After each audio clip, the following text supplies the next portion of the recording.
Hey guys, welcome back. This is History of Power Rangers Season 1, Episode 13 of my show, but this is about episode number 12. Now, before I start talking about it, I just want to apologize. I would have uploaded the second video for this week, yesterday, but I didn't get the chance to because, well, I just lost track of time, but I am going to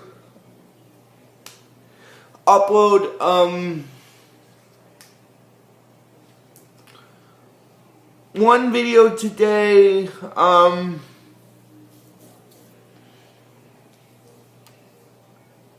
and one video tomorrow, so still that's going to count as 3 videos.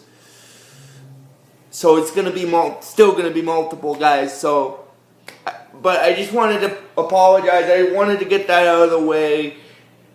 Anyway, getting into it. This is History of Power Rangers Season 1. Good morning, Hey, Sally. How are you? Good. I'm just Are you on recording. FaceTime? Yeah. Sorry. I'm recording a video for my YouTube channel. I apologize. That's okay. I just thought I'd check in and say hi. Yeah, that's okay. Have a good day. You too.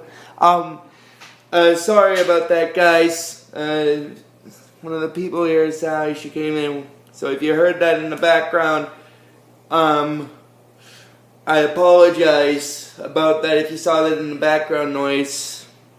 I just wanted to get that out of the way there. Anyway, this is history of, like I said, this is History of Power Rangers Season 1, Episode 13 of my show, but this is about Episode 12. Now, Episode 12 in the English, in the original Power Rangers series, is known as Power Ranger Punks.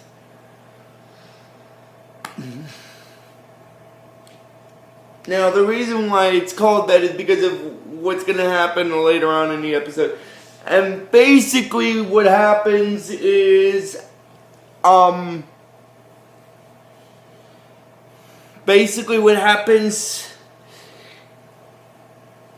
Rangers are having a volleyball game, and then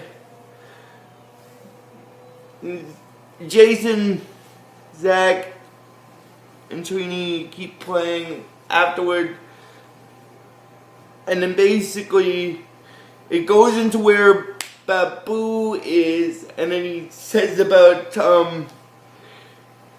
his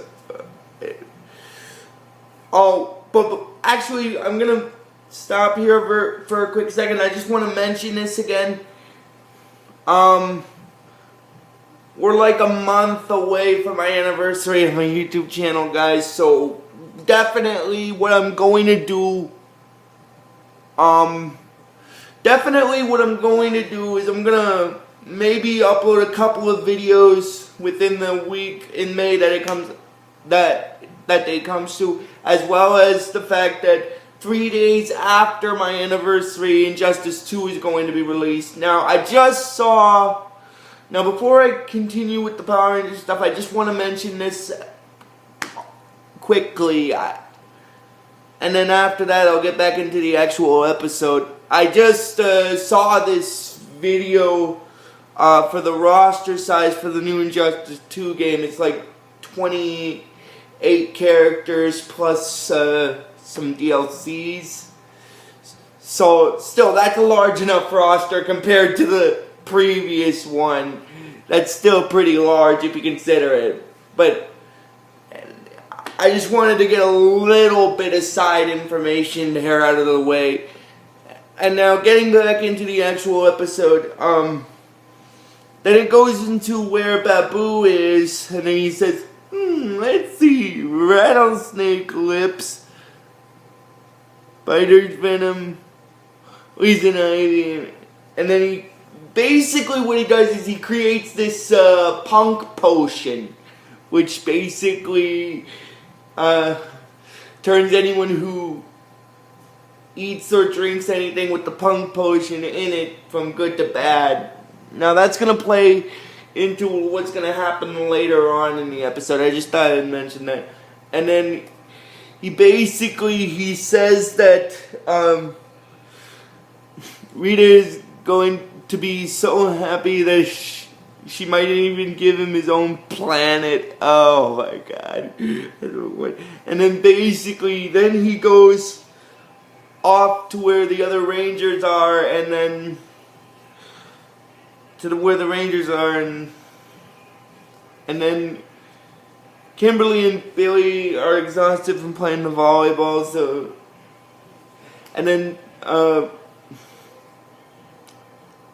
actually, what happens first is he sends down some putties to attack them as sort of a distraction, and then basically what happens is, after that, he,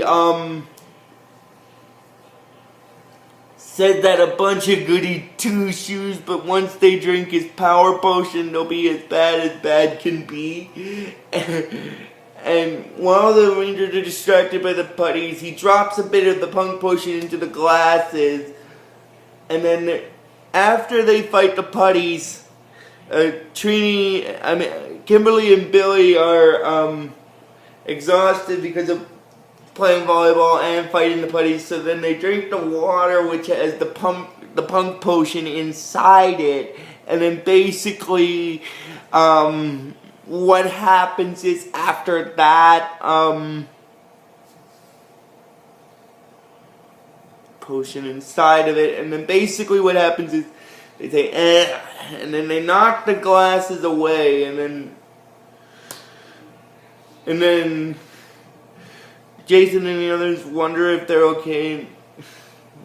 Kimberly says to get out of her face, and then Billy repeats her, and then basically Trini says about wanting to play some more volleyball, and then Kimberly says that volleyball is for dorks, and Billy says that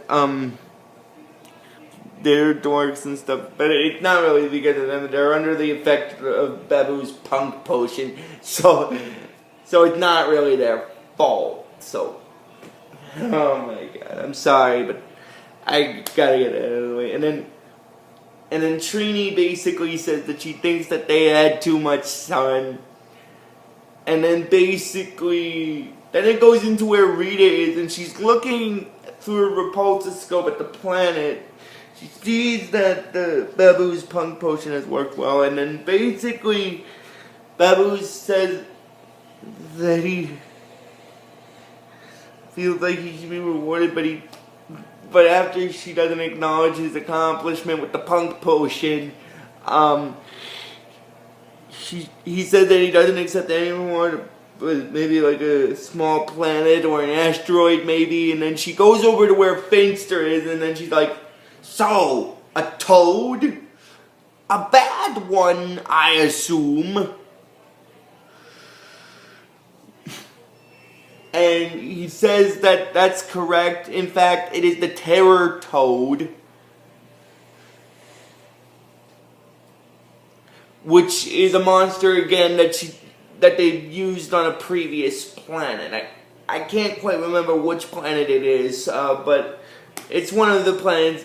It's one of the monsters they used previously on another planet. It's basically a hideous toad-based monster, like a frog. Ugh. Oh my god, I'm sorry, but that's kind of gross. Anyway, she tells Finster to send it down to Earth, and then basically,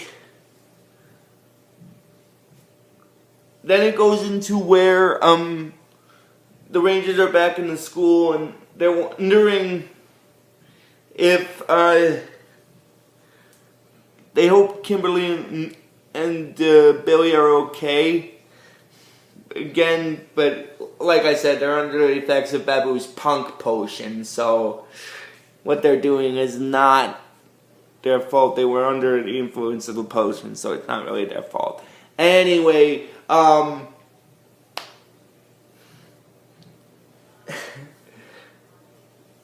Billy and Kimberly start causing a little bit of trouble, and then afterward, what happens is, basically, Skull asks Kimberly if she wants to go out with him, and he says sure. Actually, what happens actually is I'm kind of skipping ahead. What I mean by skipping ahead is I'm skipping ahead a couple of episodes when I said that. But she does ask Skull if they want to go out on a date, which, and I tear up the town kind of thing. And then basically what happens is, Bulk is saying that what is going on, and Bulk is saying what's going on, and then Billy, who's also under the effect of the punk potion, tells Bulk that he's not the toughest guy on the block anymore. And then he says on it, and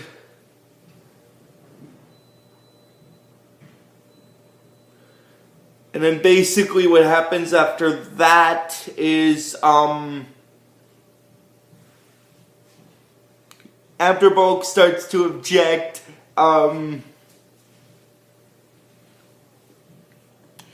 Billy lifts him up and he says, got it, and he makes a little squeaky voice where he says, yeah, you got it, and,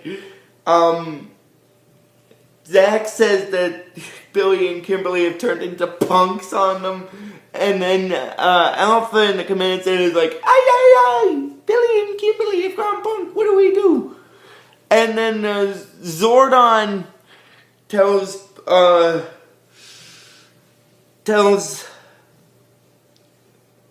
Alpha to teleport the Rangers to the command center, and in case Billy and Kimberly in a transparent force field. And basically what happens is Trini then, when they're at the command center, Trini asks Zordon what the problem is and what's wrong with Kimberly and Billy, and then Zordon tells the 3 non-punk based Rangers to look at the viewing globe, and he tells them that Baboo has put a potion in their drink from their drinks at the park, and to turn them from good to bad, which is a punk potion. And he said that the only cure for the effects of the punk potion is the singing squash, which is a rare root that grows in certain dimensional gaps. And he tells them that eons ago he discovered the singing squash on a planet that was on a dimensional gap on a planet when he was not trapped inside his force, inside a time warp, and he tells them that Rita sent the putties to attack him, but the battle was fierce, but he was able to repel them with the help of the squash, and then the squash makes this vibrating singing noise. And then Zach said that basically he doesn't know what's worse, those putties or that squash, because it's a singing squash, so it gives up a voice-like tone. And then basically, after that, what happens is, then the alarm in the command center goes off, and then, Zordon says that Rita has taken advantage of this situation with 2 of the Rangers turned into punks and sent the Terror Toad down to Earth. And then basically Zordon has Jason, Zach, and Trini fight the Terror Toad monster, and then they go to fight the Terror Toad, and then while they're fighting it, Zordon tells Alpha that he's located the singing squash in another dimensional gap on a different planet, and since the other Rangers are busy fighting the Toad monster, he's got to send Alpha to get it, and he wonders why him. And Zordon tells Alpha that basically, unfortunately, Billy and Kimberly are not available at the time, as you can plainly see. And then he says he sees what Zordon means. And then basically what happens after that is basically then Alpha teleports to where the singing squash is in the dimensional gap on another of the planets, but then the Putty Patrol show up, and so he activates his internal defenses. But before I continue on where Alpha is, I just want to get back into where they're fighting, where Jason, Zach, and Trini are fighting the Terratoad monster. Terratoad manages to swallow Trini first and then swallow Zach until the Red Ranger is the only one left. And then basically what happens after that is now getting back into it with Alpha's character,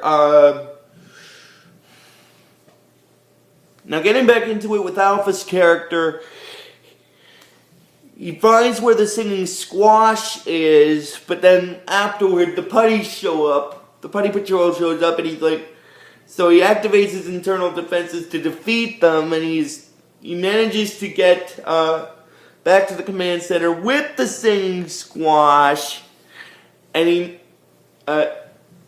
mixes the juice from the singing squash into the water to cure them of the punk potion. Billy and Kimberly of the punk potion, and then they drink it, and then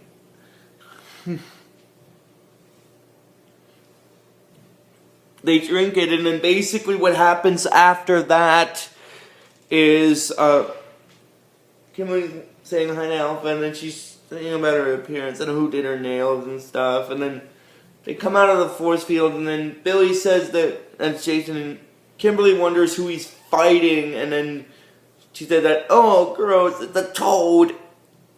And then Zordon says exactly, and he also tells them that the Terratoad can only be defeated in one way. Remove his horn, and then look for his weak spot right under his neck area. And so then Billy and Kimberly morph to their Ranger forms to help Jason find him, and then they show up, and then Jason says that he's glad to see those two, but he also tells them to be careful because the Toad's a tough one. He's already swallowed he's already swallowed Trini and Zach, and now that I got to the swallowed part, I'm just gonna mention the Toad also says that one time when he's fighting Jason before Kimberly and Billy shows up, that every time he swallows one of them, his power grows. So basically, every time he eats one of the Rangers, he grows a bit stronger. And then Jason gets swallowed up by the Terratoad, and then later Billy gets swallowed up, and then Kimberly's the only one left. And then she starts fighting the Terratoad by herself.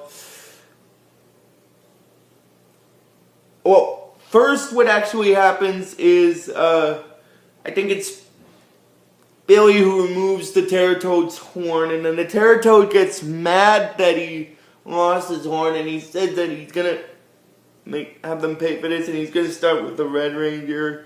So he swallows Jason next, and then he swallows Billy, and then basically what happens is Kimberly goes to try to fire an arrow from her power bow, but then Baboo pushes her out of the way, and then basically what happens after that is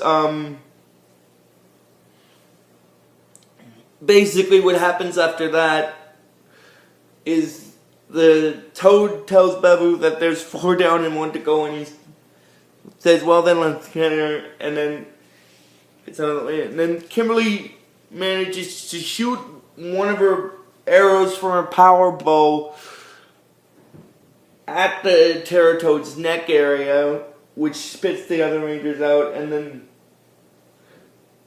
then Jason tells her about the power bow again, and he uses it to and she uses it, and the arrow goes into the Terratoad's mouth, and he explodes, and he's destroyed. And then after they win, Baboo freaks out because he's like, "First the reptile, next could be me."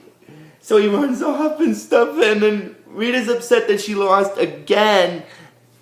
And then it goes back into the scene where Kimberly and Trini are in the youth center, and then Trini tells Kimberly to spot her, and basically what happens is she's telling Billy that she's really glad to see that her and Billy are back to normal again. And then Skull and Bulk show up, and then Skull says, "Is Kimberly ready to tear up the town?" And then says, because apparently, as I said, she was under the influence of the pug potion, which she made a date with also. So he thinks that they had a date, and then Bulk says that maybe they can make it a double date, and he said no, and then Billy said that Kimberly and Trini don't date Neanderthals, and then Bulk said that, "Okay, Wimpy, not so tough now." And then basically what happens is they cause a little bit of a ruckus, and then afterward, that's kind of where this episode stops.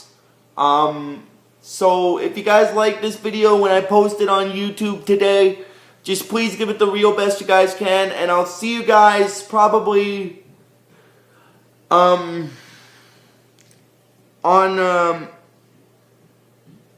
Monday for the next video. So until next time, guys, like I always tell you with this series, may the power protect you always.